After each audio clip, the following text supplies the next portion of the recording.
When we look at the difference between animals and human beings, we find that animals have what is called a survival instinct. Animals work to get enough to eat, a place to sleep, to reproduce their species, and then they either hibernate and or die. Human beings have what you might call a success instinct. A success instinct means that human beings are driven internally to succeed, that it is as natural for you to be a success and to want to be a success as it is for you to breathe in and breathe out. That success, the drive to be and have and do and more, to fulfill your potential as a human being, is an absolutely essential part of your being. That we never are satisfied as long as we're alive. We always want to have more. We always want to be more. We always want to do more. The question, of course, is why is it that so few people achieve things in life? Let's talk about what the success instinct embraces. Now, I have looked at this for years and years, and in my estimation, success can be broken down and put under 7 categories. There are 7 ingredients of success, and if you have these 7, everything you could ever want in life can be put under one of these categories. So let's look at what we're talking about. Number 1, starting point of success, top of the hit parade throughout all of human history, is peace of mind. Peace of mind means that you feel content, at peace, relaxed inside. Peace of mind to a great degree means freedom. It means freedom especially from fear. Freedom from fear, freedom from stress, freedom from anxiety, freedom from want, freedom from lack, freedom from negative emotions, freedom from guilt, and so on. But peace of mind is the first and most important ingredient of success. Why? It's because if you get anything else in life and you don't get your peace of mind, you won't even enjoy it. Number 2 ingredient of success, health and energy. Health and energy. Health means that we have the health, we are freed from sickness, freedom from disease, freedom from pain, freedom from ailments, and so on, but also energy. We mean vitality. And today we know, as a result of exhaustive research in medicine and psychology, that there's a very close correlation between peace of mind and health and energy. It's that 80 to 90% of all the ailments that the human body suffers, including most of the reasons why we die before our time, have to do with disrupted peace of mind. Psychosomatic medicine is based on the discovery that psycho, the mind, makes soma, the body, sick. So therefore, as we strive for higher levels of peace of mind, we almost automatically have better levels of health and energy. Now, the third ingredient of success is loving relationships.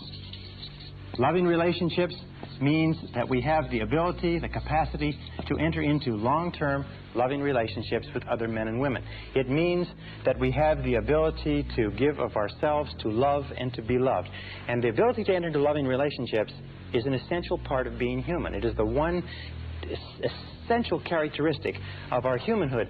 And we look at loving relationships, you'll find that almost all of the problems you have in life, about 80%, 85% of our problems in life, as they say, talk back. That 85% of all the success you'll ever enjoy in life is going to be determined by how well you get along with other people. The quality and quantity of our relationships is the true mark of how well you're doing as a human being. And as you know, that problems within your relationships, starting from early childhood all the way up through our adult lives, disrupt our health and energy, disrupt our peace of mind. If our loving relationships are stable, usually our health and energy is stable and we have great peace of mind. Now, how do you measure loving relationships? Well, one of the simplest measures that you can use is simply this. It is to ask yourself how much you laugh with another person. How much do you laugh? Because you'll find that the first thing that enters into a happy relationship is laughter, and the first thing that leaves when the relationship starts to go sour is the laughter. Laughter, because it is a completely spontaneous expression of life, is the true mark of a healthy personality and a healthy relationship, as you know from your own experience. Now, number 4 ingredient of success is financial freedom.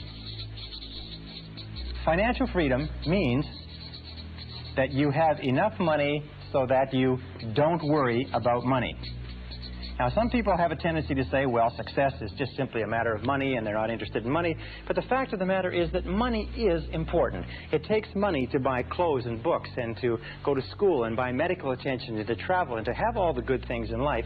And every one of us, in order to be a success, has to reach the point where we know we have the capacity to earn enough money so that we don't worry about money. We have to reach the point where we can turn our minds to other things, higher things, to our relationships, to our health, to the improvement of our minds, to the expansion of our emotional and our spiritual life. But we all have to have the ability to earn more money. And the great majority of people, unfortunately, don't earn enough by their own estimation.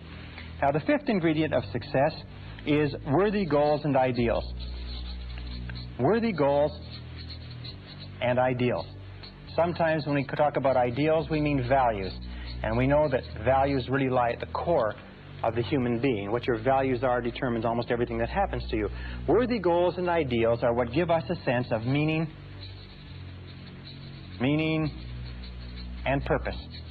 Dr. Viktor Frankl, the founder of logotherapy, concluded after a lifetime of research that we as human beings need meaning and purpose. We need significance. You need to know that you're doing something that's important. You need to know when you get up in the morning why you're getting up. You need to believe in what you're doing. You need commitment. You need involvement. You need dedication. You need excitement in life. So therefore, worthy goals and ideals are critical. And worthy goals and ideals, of course, that are consistent with your values. What we have found, unfortunately, is probably 80% or more of people have little or no values. They have no sense of direction. They just wander. They do whatever someone else wants them to do. And this is a major problem that contributes to unhappiness. The sixth ingredient of success is self-knowledge, self-understanding. Self-knowledge, self-understanding.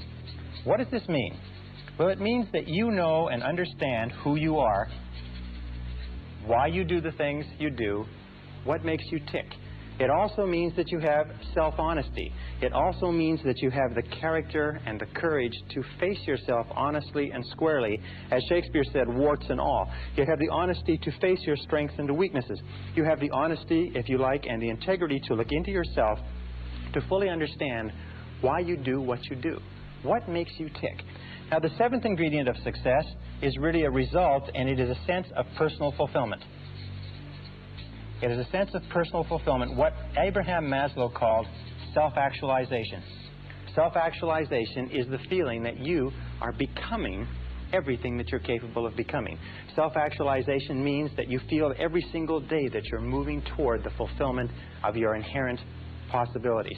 And self-actualization comes as a result of having worthy goals and ideals, having loving relationships, having a high degree of self-knowledge and self-understanding, which generates health and energy, peace of mind, loving relationships, and so on.